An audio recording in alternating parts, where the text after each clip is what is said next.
Imagina despertar cada mañana y que tu única ventana al exterior sea un termómetro que marca 18 grados bajo cero. El viento ulula contra el vidrio a 80 kilómetros por hora. Pero tú no sales, no necesitas salir. Debajo de tu cama está la farmacia.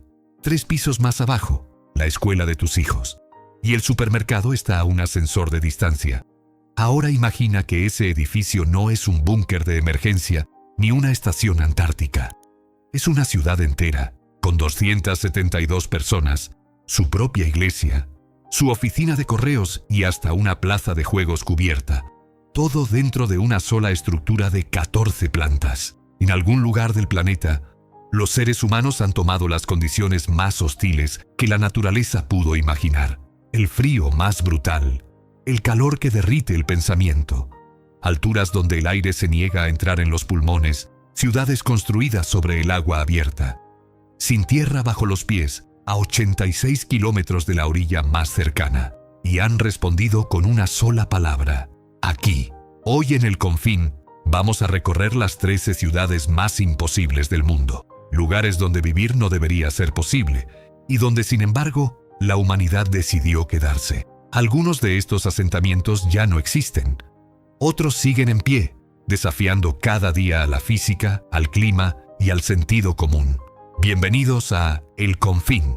Si disfrutas descubrir lo que el mundo esconde en sus extremos, suscríbete a El Confín y dinos en los comentarios desde dónde nos ves hoy. Este es tu lugar. Whittier, Alaska, Estados Unidos. La ciudad que vive dentro de un solo edificio. Hay un lugar en el estado de Alaska donde para entrar debes atravesar una montaña. No rodearla, atravesarla. El único camino terrestre hacia Whittier es un túnel de 4 kilómetros excavado en roca viva. El Whittier Creek Tunnel, que fue construido originalmente por el ejército de los Estados Unidos durante la Segunda Guerra Mundial. Durante el día, el túnel permite el paso en un solo sentido. Por la noche, cierra por completo. Si no llegaste a tiempo, duermes en el coche o esperas hasta el amanecer. Esa es la primera condición de vida en Whittier. El tiempo lo pone la montaña, no tú. La ciudad se asienta en la costa sur de Alaska, aproximadamente a 100 kilómetros de Anchorage. La bahía Prince William Sound la rodea de agua y de picos nevados que superan los 1500 metros. Es una postal de belleza salvaje. Pero la belleza aquí viene acompañada de una estadística que lo cambia todo. Whittier recibe cerca de 5 metros de precipitación al año, el récord absoluto para cualquier ciudad de los Estados Unidos. Durante 6 meses, cae nieve. Durante los otros 6, lluvia. Y el viento del Golfo puede alcanzar 96 kilómetros por hora en los meses más duros, suficiente para tumbarte en la calle si no te agarras a algo. La respuesta a ese entorno no fue ingeniosa, fue radical. Casi toda la población de Whittier, 272 personas, vive en un único edificio de 14 pisos llamado Baggage Towers. Fue construido en los años 50 como cuartel militar bajo el nombre de Hodge Building.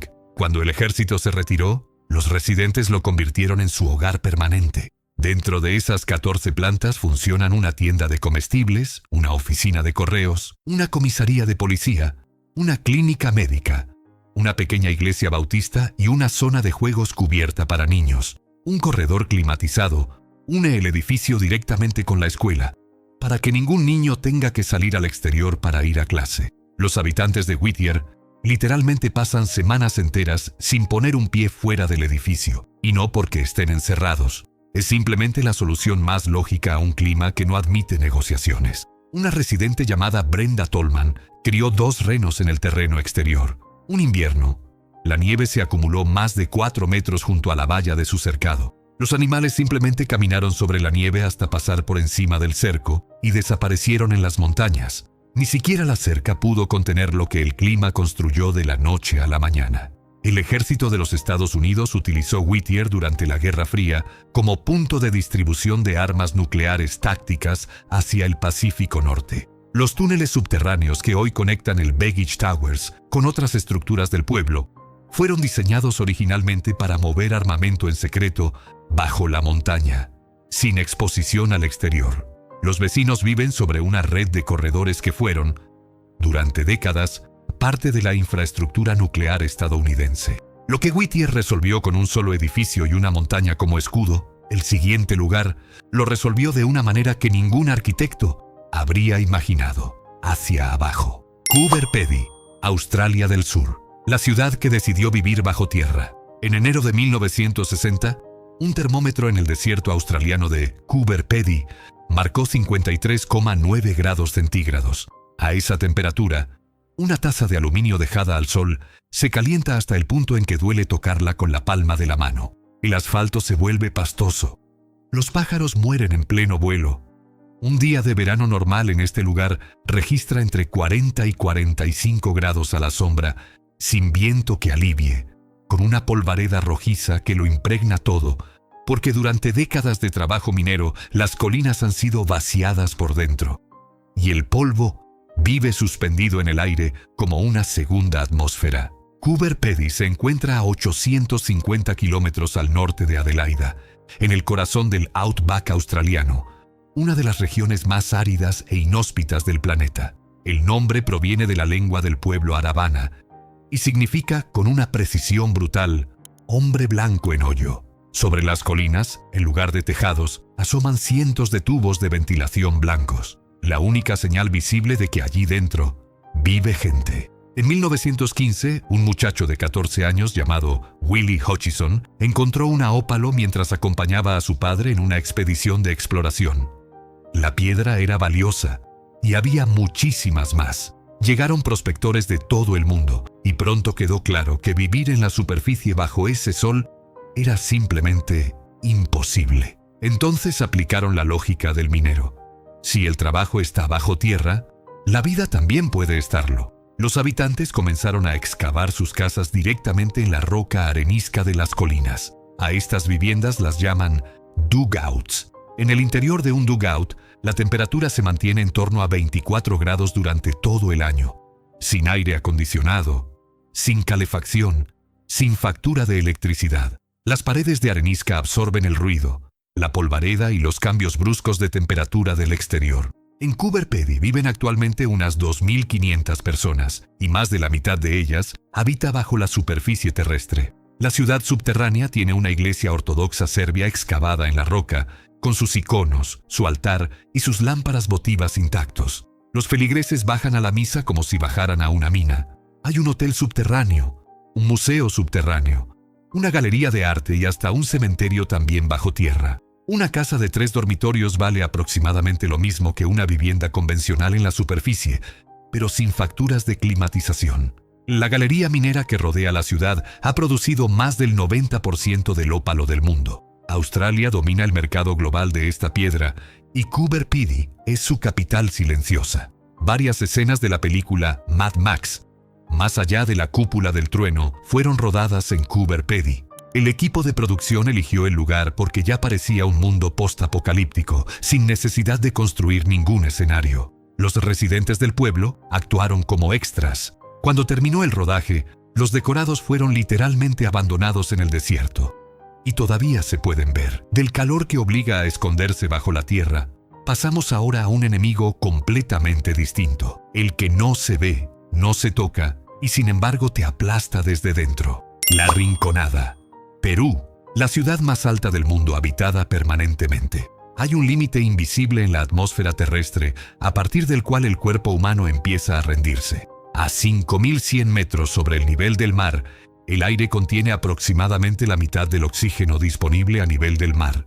Un turista que llega sin preparación pasa su primera noche con jaqueca severa, náuseas y la sensación de que alguien ha colocado una piedra sobre su pecho. Adaptarse para caminar con normalidad requiere aproximadamente un mes de aclimatación progresiva. En la Rinconada, al pie del glaciar Ananea en los Andes peruanos, 30.000 personas, en picos de expansión hasta 50.000, han hecho de esa altitud su hogar permanente. La ciudad no fue planificada, no tiene plano urbanístico, no tiene alcantarillado, no tiene red de agua potable y la electricidad llegó apenas a principios de los años 2000 y aún hoy no alcanza a todos los barrios. Las casas y las chabolas crecen de manera orgánica sobre la ladera junto al glaciar, construidas con chapa ondulada y bloques de cemento. El viento frío que baja de la Nanea, uno de los glaciares tropicales más grandes del mundo, azota la ciudad durante casi todo el año.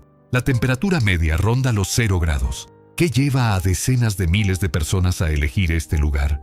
Bajo la ciudad hay un yacimiento enorme de oro. Entre los años 2001 y 2009, el precio del oro se triplicó en los mercados internacionales. Esa sola variable desencadenó una avalancha humana. La población de La Rinconada se multiplicó más del doble en 10 años. El sistema de pago en las minas se llama cachorreo. Un minero trabaja 30 días consecutivos sin recibir ningún salario. El 31º día, se le permite llevarse consigo toda la roca que físicamente pueda cargar sobre su espalda. Lo que esa roca contenga en oro es lo que cobrará. Nadie sabe de antemano cuánto hay. Es una lotería donde la apuesta es un mes de trabajo en condiciones extremas y el premio puede ser una fortuna o polvo.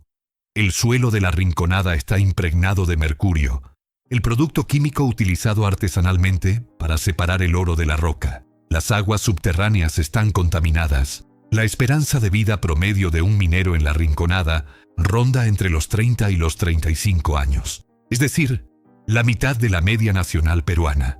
Los habitantes lo saben y siguen llegando. Los habitantes de La Rinconada y otras comunidades de los Andes a estas altitudes han desarrollado, a lo largo de generaciones, corazones y pulmones físicamente distintos a los del resto de la humanidad. Sus pulmones tienen mayor capacidad volumétrica, sus glóbulos rojos son más numerosos en cada mililitro de sangre y sus arterias pulmonares muestran adaptaciones genéticas documentadas que los científicos han tardado siglos en comprender. Los andinos de altura son, en términos fisiológicos, una variante humana forjada por la montaña. De la montaña que roba el aire, bajamos ahora al agua, a una laguna donde la ciudad no tiene suelo firme, sino solo estacas clavadas en el fondo de un golfo africano. Makoko, Lagos, Nigeria, la Venecia del África Occidental. Desde el tercer puente del continente, el Carter Bridge que une la isla de Lagos con el continente nigeriano, se puede mirar hacia la derecha y ver dos mundos absolutamente distintos, separados por apenas unos metros de asfalto. A la izquierda, los rascacielos y los yates del barrio de Ikoyi, uno de los distritos más ricos del continente africano. A la derecha, Makoko, miles de chozas de madera construidas sobre pilotes hundidos directamente en el fango del Golfo, flotando entre plásticos, barcazas y canoas que lo llevan todo, desde el pan hasta la gasolina. Makoko no es una favela sobre tierra. Makoko es una ciudad sobre el agua. El barrio fue fundado en el siglo XIX por pescadores del pueblo Egun, que eligieron construir sus viviendas literalmente encima del lago para estar más cerca de los bancos de peces. Lo que comenzó como un asentamiento artesanal de familias de pescadores se convirtió con el tiempo en uno de los mayores conglomerados urbanos informales de África. Hoy viven en Makoko entre 85.000 y 300.000 personas, dependiendo de la fuente y del momento del año, en casas de madera sobre estacas que se hunden en el fondo de la laguna. No hay calles. En su lugar hay canales de aproximadamente 1,5 metros de profundidad por donde circula toda la vida cotidiana. Los niños van a la escuela en canoa. Ese es su autobús escolar. Los vendedores de pan, verduras y agua potable también circulan en canoa.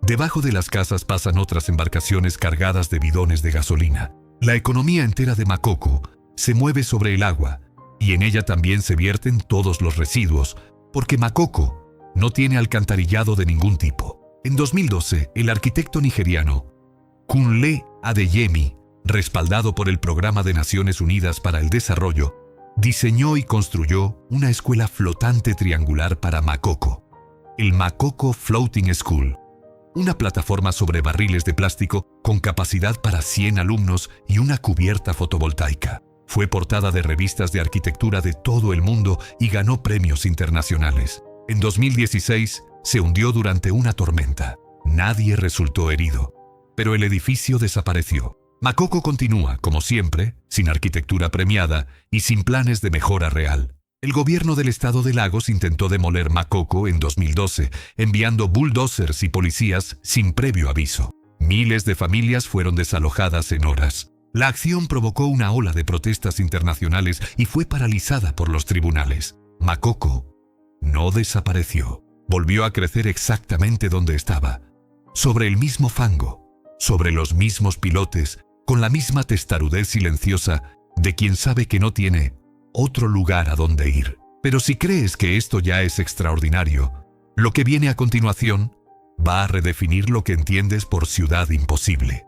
Norilsk, Rusia, la ciudad más contaminada del Ártico. Imagina una ciudad donde el cielo tiene un color que no está en ninguna paleta natural. No el gris del invierno ni el naranja del atardecer, sino un tono entre el ocre y el violeta, permanente, producido por el dióxido de azufre que llevan décadas emitiendo las fundiciones de níquel que rodean la ciudad.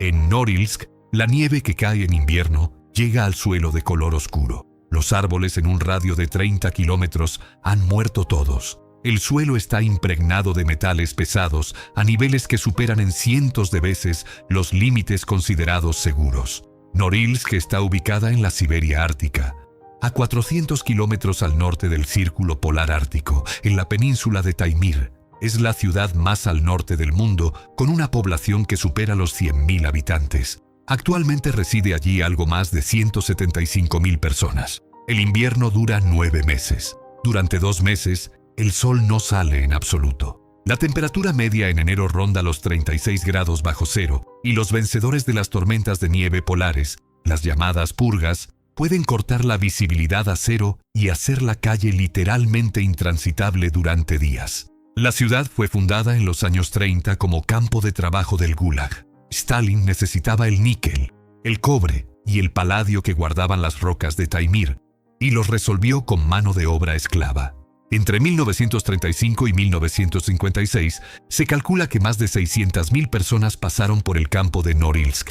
Al menos 18.000 murieron allí, aunque la cifra real puede ser mucho más alta. Los prisioneros construyeron la ciudad con sus propias manos antes de morir o ser liberados. Hoy Norilsk es propiedad casi total del conglomerado minero Norilsk Nickel, el mayor productor mundial de níquel y paladio. Sus fundiciones emiten al año aproximadamente 2 millones de toneladas de dióxido de azufre, más que la totalidad de las emisiones de Francia. La ciudad es oficialmente cerrada a los extranjeros sin permiso especial, uno de los pocos lugares de Rusia con esa restricción desde el fin de la Unión Soviética. En 2020, un derrame de combustible de la empresa Norilsk Nickel vertió 21.000 toneladas de diésel en el río Ambarnaya. El río se tiñó de rojo durante kilómetros. Fue el mayor desastre ecológico del Ártico en décadas.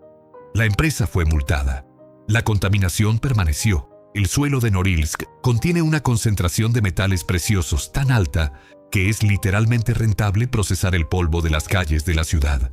En algunos periodos, empresas subsidiarias de Norilsk Nickel han recogido el polvo de las aceras para extraer de él el paladio, el platino y el cobre que las emisiones de las fundiciones han depositado durante décadas. Los vecinos caminan sobre un yacimiento mineral invisible. De la ciudad donde el suelo está envenenado, pasamos a otra donde el suelo directamente no existe. Una isla artificial construida sobre carbón y acero en mitad del Océano Pacífico. Isla Hashima, Japón, la ciudad fantasma más densa del mundo. En el mar de China Oriental, a 18 kilómetros de la costa de Nagasaki, hay una isla que desde la distancia parece un acorazado varado. Sus bordes son muros de hormigón de varios metros de altura, levantados contra el océano. Dentro de esos muros, una ciudad completa de bloques de apartamentos, escuelas, hospitales, un cine, un club de pachinko y hasta una piscina municipal. Hashima, conocida también como Gunkanjima, la isla acorazado, tiene apenas 6,3 hectáreas de superficie, menos que 6 campos de fútbol. En 1974, Hashima albergaba a 5.259 personas. Eso equivalía a una densidad de población de 83.500 personas por kilómetro cuadrado. El récord mundial absoluto para cualquier ciudad documentada en la historia humana. La isla fue desarrollada por la compañía Mitsubishi a partir de 1887 para explotar el yacimiento de carbón que había bajo el lecho marino. Los trabajadores, muchos de ellos coreanos y chinos traídos bajo regímenes de trabajo forzado durante la Segunda Guerra Mundial, vivían en condiciones brutales. Los pozos mineros llegaban a 600 metros de profundidad bajo el mar. Los accidentes eran frecuentes. Salir de la isla requería permiso. Las calles entre los edificios eran tan estrechas que la luz solar apenas alcanzaba los pisos inferiores. En 1974, Japón hizo la transición definitiva del carbón al petróleo. La mina dejó de ser rentable. En 3 meses, todos los habitantes de Hashima abandonaron la isla, dejando sus muebles, sus juguetes, los platos dentro de los armarios. La isla quedó sellada y prohibida durante décadas. El hormigón comenzó a desmoronarse. Las plantas treparon por los muros. Hoy Hashima es Patrimonio de la Humanidad de la UNESCO. Los turistas pueden visitarla por un pasillo especialmente reforzado que bordea la periferia. El interior sigue siendo una ruina cerrada al público. Un laberinto de edificios inclinados donde el tiempo se detuvo abruptamente en 1974. El director Sam Mendes eligió Hashima como inspiración visual para la isla del villano Silva en la película de James Bond Skyfall. El equipo de producción no pudo rodar en la isla real por razones de seguridad, así que recreó Hashima en los estudios Pinewood. Pero el diseño de producción es una copia casi exacta. Los trabajadores coreanos forzados en las minas de Hashima no podían escapar aunque lo intentaran. La isla es suficientemente pequeña para que sus muros de contención contra el mar sean visibles desde cualquier punto interior. El agua que rodea la isla tiene corrientes fuertes y tiburones. Entre 1939 y 1945 murieron en Hashima al menos 134 trabajadores coreanos documentados, aunque organizaciones de derechos humanos estiman que la cifra real es considerablemente más alta. La designación como Patrimonio de la UNESCO generó una disputa diplomática entre Japón y Corea del Sur que todavía no se ha resuelto completamente. La densidad de Hashima parecía imposible, hasta que otra ciudad la superó en más de 15 veces, en el corazón de Hong Kong. Ciudad amurallada de Kowloon, Hong Kong, la ciudad sin ley más densa jamás construida. En el siglo XIX, tras las guerras del opio, Gran Bretaña se apoderó de Hong Kong por tratado, pero un pequeño rectángulo de tierra al interior de Kowloon quedó en una situación jurídica ambigua. China sostenía que era suya. Los británicos sostenían que estaba en su zona. Nadie mandaba allí. El rectángulo medía 210 metros por 120. Algo más de 2,5 hectáreas, aproximadamente el equivalente a 5 campos de fútbol. Lo que sucedió en ese vacío legal es una de las historias urbanas más extraordinarias y perturbadoras del siglo XX. Después de la Segunda Guerra Mundial, refugiados del continente chino comenzaron a llegar a Kowloon en oleadas. La policía británica no podía expulsarlos por la jurisdicción formal china. La policía china no entraba porque estaba en zona británica. El resultado fue un territorio sin autoridad, donde la construcción comenzó sin arquitectos, sin planos, sin permisos y sin ningún límite. Los refugiados construyeron un piso encima de otro, luego otro encima del siguiente, conectando los edificios con pasarelas y corredores hasta que el conjunto se fusionó en una sola masa de concreto habitada. Para la década de 1980, la ciudad amurallada de Kowloon contenía aproximadamente 350 edificios interconectados. 33,000 personas vivían en su interior. La densidad de población alcanzó 1.255.000 habitantes por kilómetro cuadrado. Eso es 200 veces la densidad del Tokio contemporáneo y el récord absoluto para cualquier asentamiento humano en la historia documentada. En su interior no había ley. Funcionaban dentistas sin licencia, fábricas clandestinas de fideos, fumaderos de opio, escuelas de artes marciales y burdeles, todo en el mismo laberinto de corredores sin luz natural. El sol nunca llegaba a los pisos inferiores. Las lámparas fluorescentes ardían 24 horas. Por las paredes corría el agua de cañerías construidas sin ninguna lógica de ingeniería. El fotógrafo canadiense Greg Girard y el británico Ian Lambot pasaron 4 años documentando la ciudad antes de su demolición y publicaron su trabajo en un libro titulado Ciudad de la Oscuridad. En 1987, el gobierno de Hong Kong decidió derribar la ciudad. Se pagaron compensaciones a los residentes por un total de $2.700 millones de Hong Kong. El derribo comenzó en marzo de 1993 y concluyó en abril de 1994.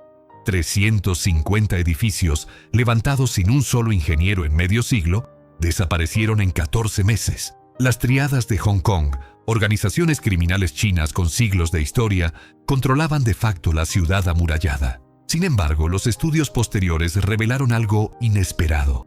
La tasa de crimen violento dentro del enclave era comparable, y en algunos años inferior, a la de los barrios legales adyacentes de Kowloon. La ausencia total de ley no produjo el caos que cualquier manual de ciencias sociales habría predicho. Los historiadores todavía debaten por qué, de la ciudad que desafió la ley, pasamos ahora a una que desafió al propio océano. Neft Dashlari, piedras de petróleo.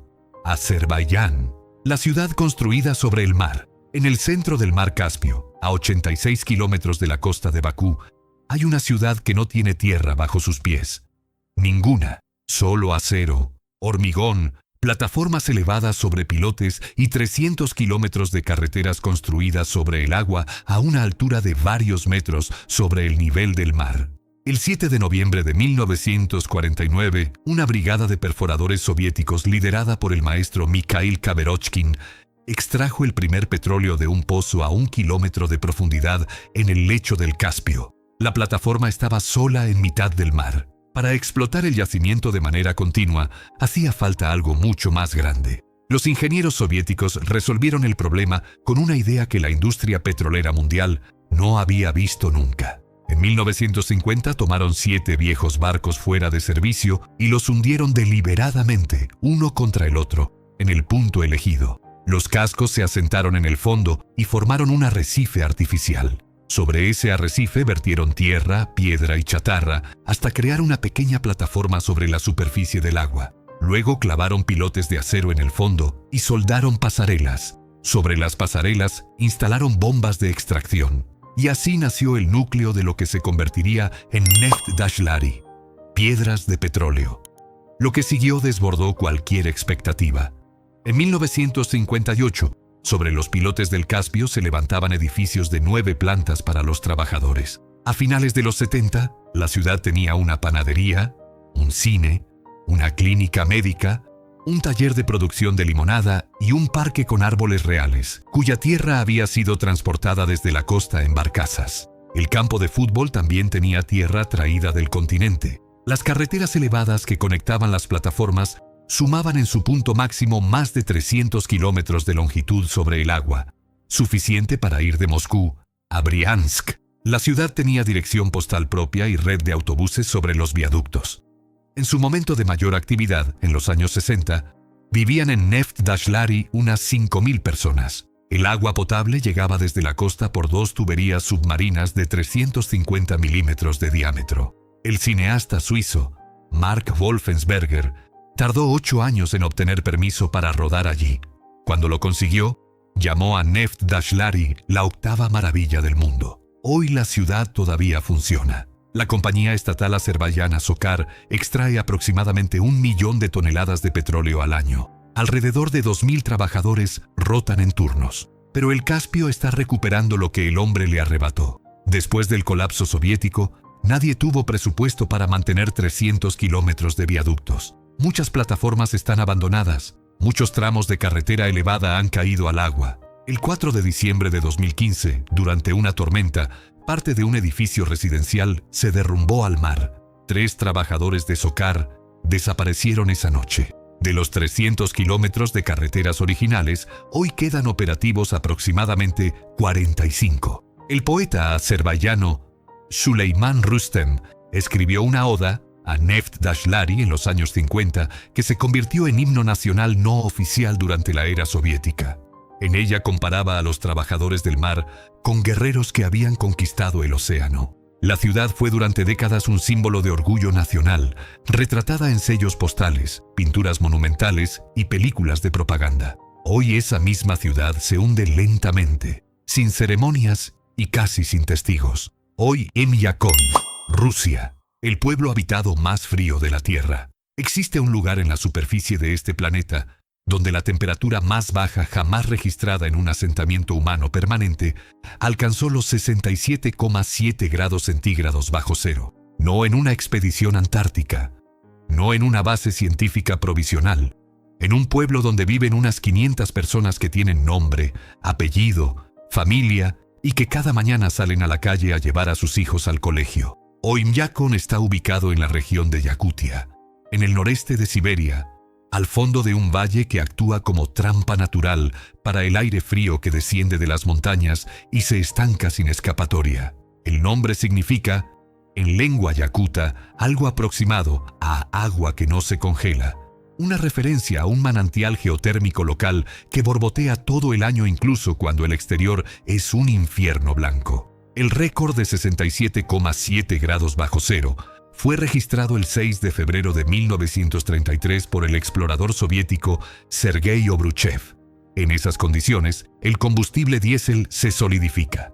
Las baterías de los coches mueren en minutos. Exhalar por la nariz produce un chasquido cristalino, porque la humedad del aliento se congela antes de alejarse del rostro. Los caballos son el medio de transporte más fiable en los días más extremos, porque su calor corporal resiste mejor que cualquier motor mecánico. La economía de Oymyakon ha girado históricamente en torno a la cría de renos y la pesca bajo el hielo. En invierno, los habitantes conservan la carne simplemente enterrándola o dejándola en el exterior.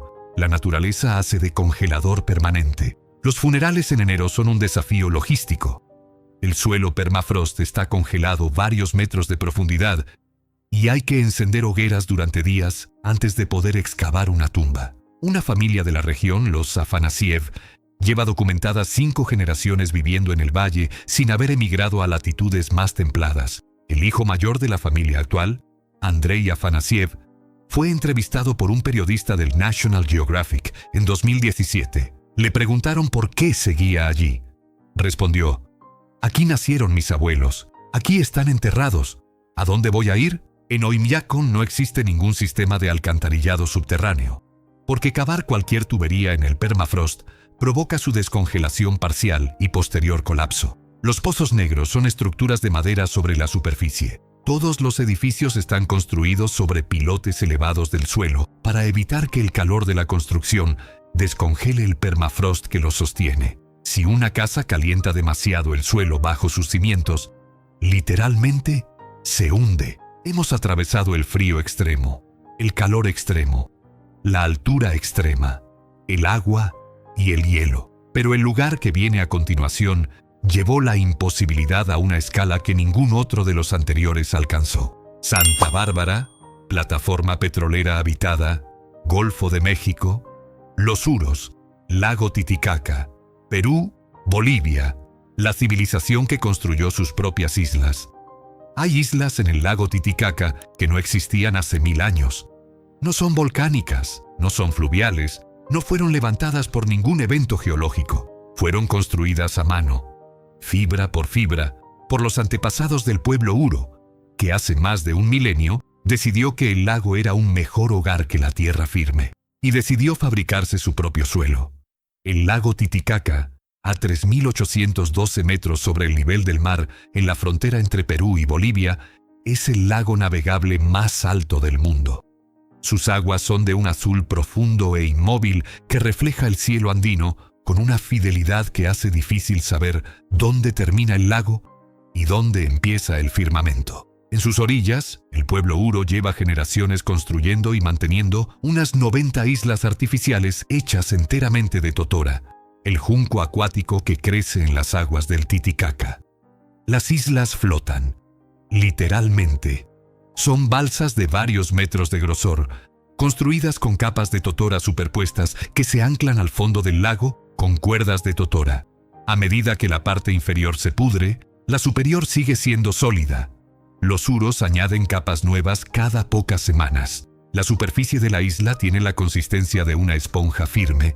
Caminar sobre ella produce una ligera ondulación, como si la tierra misma respirara. Sobre estas plataformas construyen sus casas, también de totora. Sus barcas son de totora. Sus redes cercados para los patos son de totora. Sus camas, sus tejados, sus ornamentos. En el universo Uro, la totora es la materia prima de todo lo que existe. La tradición oral del pueblo Uro sostiene que sus antepasados eligieron el lago para escapar de pueblos más agresivos de tierra firme, probablemente los Inca en expansión, hace entre 500 y 1000 años. En el agua eran intocables. Levantaban sus islas y se alejaban simplemente remando. Hoy unas 2.000 personas del pueblo Uro siguen viviendo en las islas flotantes del Titicaca. Algunos sectores tienen paneles solares y antenas de televisión. Reciben turistas, pero el núcleo de la vida sigue siendo el mismo.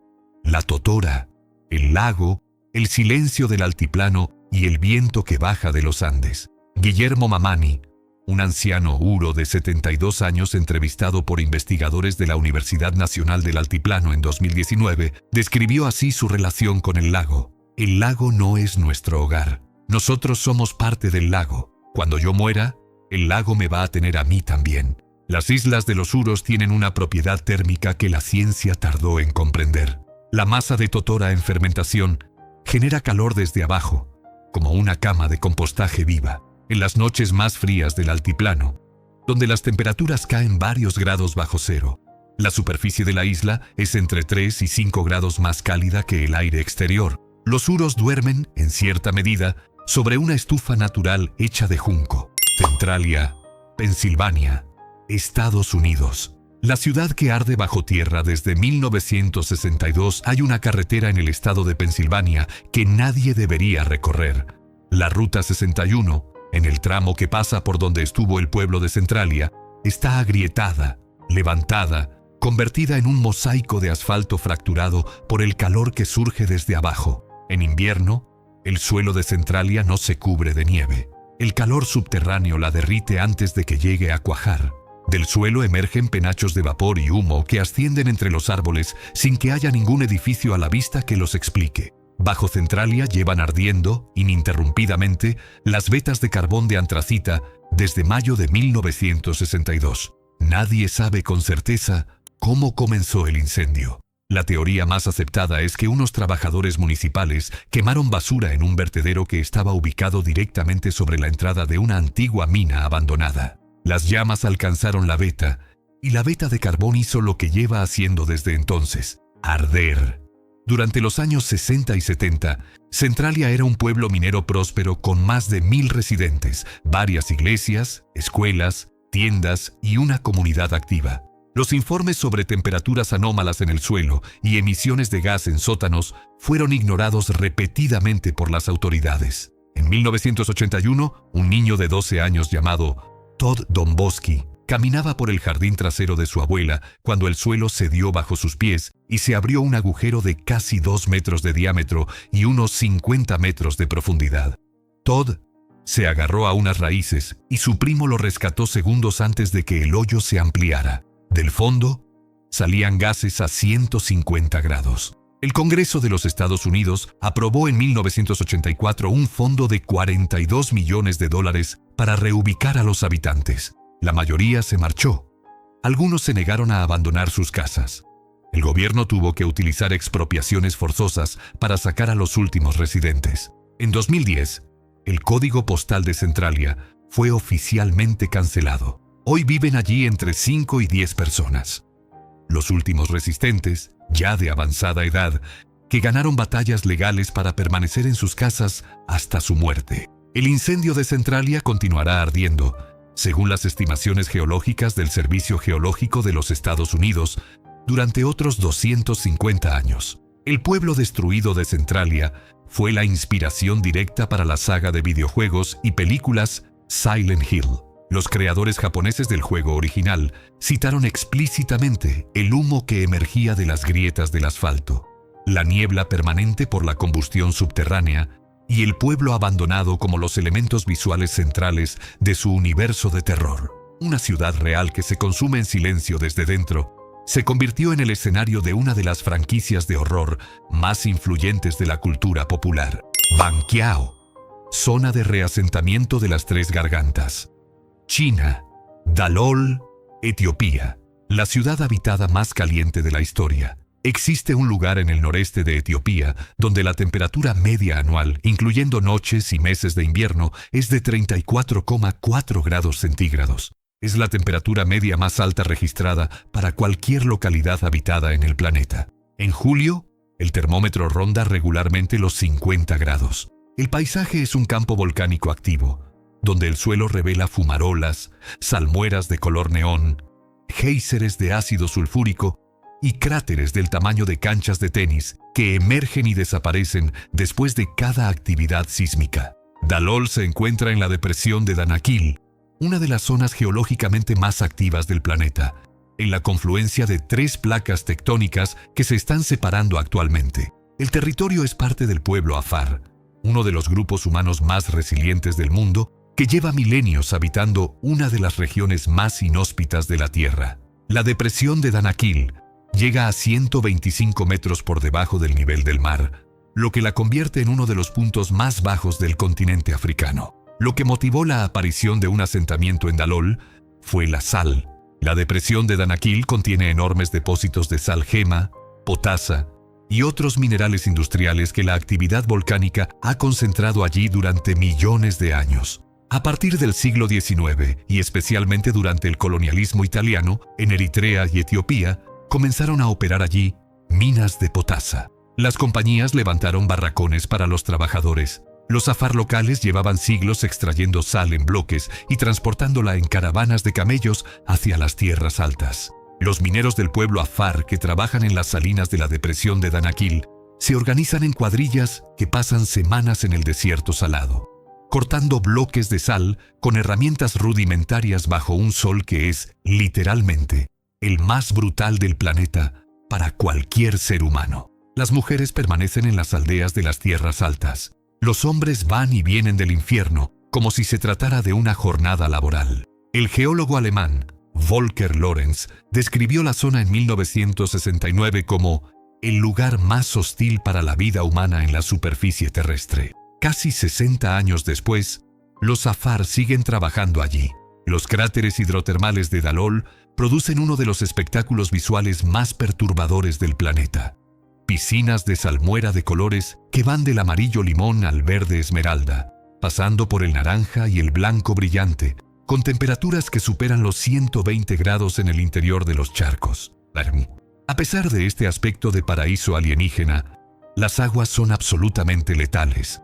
Una combinación de ácido sulfúrico, cloruro sódico saturado y compuestos de magnesio que harían que cualquier organismo conocido se disolviera en segundos. En 2019, un estudio publicado en la revista Nature, Ecology and Evolution confirmó que Dalol es el único lugar de la Tierra donde los científicos han buscado microbios extremófilos y no han encontrado ninguno. Es, literalmente, demasiado hostil incluso para la vida microscópica. Chongqing, China, la megaciudad que desafía la geografía. Hay ciudades construidas en llanuras, hay ciudades construidas junto a ríos, hay ciudades construidas en costas. Y luego hay Chongqing, una ciudad de 32 millones de habitantes construida sobre la confluencia de 2 de los ríos más grandes de Asia, en el interior de una cadena de montañas que hacen de su geografía algo que ningún urbanista habría elegido voluntariamente. Chongqing, en el suroeste de China, es oficialmente la aglomeración urbana más poblada del mundo si se contabiliza su área administrativa total. Pero lo que hace a Chongqing verdaderamente imposible no es su tamaño, es su topografía. La ciudad se levanta sobre un sistema de colinas, valles profundos, barrancos y mesetas que hicieron durante siglos que cualquier construcción fuera un desafío de ingeniería sin precedentes. No hay calles planas. Los ascensores conectan barrios enteros situados a 200 metros de desnivel vertical. Una línea de metro emerge de un túnel en la ladera de una colina. Atraviesa literalmente el interior de un edificio de viviendas en los pisos 6º al 8º y continúa su recorrido al otro lado. La ciudad fue durante milenios la capital del reino de Ba, uno de los estados más antiguos de lo que hoy es China. Fue aquí donde Chiang Kai-shek estableció la capital provisional del gobierno republicano chino durante la invasión japonesa entre 1937 y 1945, cuando Nankín cayó. Los japoneses bombardearon Chongqing de manera sistemática durante 8 años. Los habitantes se refugiaban en los túneles excavados en las montañas. La ciudad resistió. Durante la era maoísta, Chongqing fue elegida como sede del Proyecto 816, el mayor complejo de instalaciones nucleares subterráneas jamás construido. 60 kilómetros de túneles excavados a mano por 60.000 soldados y trabajadores durante 17 años. El proyecto fue cancelado antes de producir ninguna bomba, pero las cuevas siguen allí. abiertas parcialmente al turismo desde 2010. Hoy Chongqing es la ciudad que crece más rápido en términos de PIB dentro de China. Sus rascacielos emergen de la niebla como apariciones. La ciudad vive cubierta de bruma casi 200 días al año por la humedad atrapada entre las montañas y los dos ríos que la abrazan, el Yangtze y el Jialing. Sus habitantes son famosos en todo el país por su resistencia y su carácter picante, como la cocina local, la más especiada de China. Chongqing no tiene sombras, o más exactamente, la dirección del sol en la cuenca de las montañas, combinada con la niebla permanente y la geometría vertical de la ciudad, hace que los habitantes no puedan orientarse por la posición solar. Durante décadas, los navegantes tradicionales que llegaban a Chongqing por el Yangtze perdían la orientación al entrar en la ciudad. Los locales tienen un refrán que dice: "El sol en Chongqing es tan raro que los perros ladran cuando lo ven". La frase lleva usándose al menos desde la dinastía Tang, hace 1300 años. 13 ciudades. 13 respuestas distintas a la misma pregunta. ¿Hasta dónde llega la determinación humana cuando hay algo que vale la pena? El frío que encierra a 300 personas en un solo edificio. El calor que las empuja bajo tierra. La altura que reduce el oxígeno a la mitad. El agua que reemplaza al suelo. La contaminación que tiñe la nieve de negro. El vacío legal que levanta una ciudad sin planos. El petróleo que construye carreteras sobre el mar. Las llamas que consumen un pueblo desde dentro durante siglos. Los juncos que sostienen islas enteras. La sal que lleva hombres al lugar más caliente de la tierra. En cada uno de estos lugares hay una constante que no es el clima, ni la geografía, ni la ingeniería. La constante es la razón. Los seres humanos nunca eligieron lo imposible por capricho. Lo eligieron porque debajo de ese imposible había algo que consideraban que valía más que la comodidad, la seguridad o incluso la vida misma. El carbón, el oro, el petróleo, el opal, la sal, el pescado, la libertad, la pertenencia a un lugar, la memoria de los ancestros. Y cuando esa razón desaparece, la ciudad también desaparece. Hashima se vació en 3 meses. La ciudad amurallada de Kowloon fue demolida en 14. Centralia sigue ardiendo sin que nadie viva ya para contarlo. Neft Dashlari. Se de metro a metro al Caspio. Lo que estas ciudades nos dicen sobre nosotros mismos no es que seamos valientes o temerarios, es que somos, profundamente, criaturas de propósito. Cuando hay razón, construimos sobre el agua, bajo la tierra y en el cielo más delgado del mundo. Cuando la razón se agota, dejamos los platos en el armario y nos vamos. La ciudad no es el edificio. La ciudad es la razón de estar ahí. ¿Cuál de estas 13 ciudades te parece la más imposible de todas? La isla que ardió durante décadas bajo tierra, la ciudad que construyó 300 kilómetros de carreteras sobre el mar, o las islas de Totora que flotan desde hace 1000 años sobre el lago más alto del mundo. Cuéntanos en los comentarios. Si este viaje te dejó sin palabras, apóyanos con un me gusta y suscríbete a El Confín para no perderte el próximo destino. Hasta la próxima. Para ofrecerte la experiencia visual más completa posible, este video combina material documental real con simulaciones avanzadas y recreaciones generadas mediante inteligencia artificial. Esto nos permite mostrarte lo que antes era imposible de ver. Gracias por ser parte de El Confín.